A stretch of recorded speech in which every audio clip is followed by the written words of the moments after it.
Standing against Keir Starmer in the next general election, please welcome Andrew Feinstein.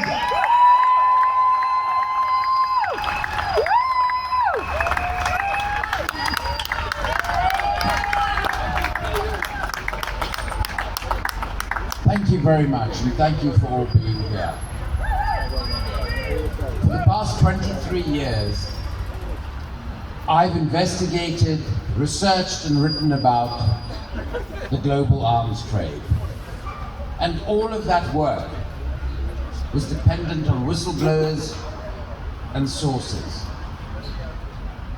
When Julian Assange created WikiLeaks and revealed overwhelming evidence of war crimes committed by the United States and other Western governments, he changed the game. And that's why he's in the situation that he is in. Because the information that he has put into the public domain threatens the imperialism, the warmongering, and the brutality of our own governments. But in addition to that, it's important to understand that what Julian has done has threatened the very basis of our politics, which is secrecy and corruption.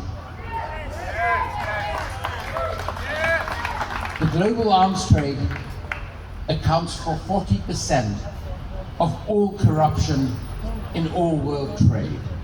And much of that corruption doesn't only go to the key political players in Saudi Arabia or Israel or other countries around the world. Some of that corruption returns into our political system. And it funds our two major parties, and it funds our politicians like Tony Blair, who have made themselves multi-millionaires through selling corrupt arms deals around the world and associating with British and American defense companies and the most autocratic, undemocratic regimes on the planet. And the reality is that Julian Assange is a threat to all of that. It is a threat to the way in which our tax pounds are illegitimately used to continue to commit genocide in Gaza, to continue to violate international humanitarian law in Yemen and other parts of the world. So the reality is, today, and until he is free, we are all Julian Assange.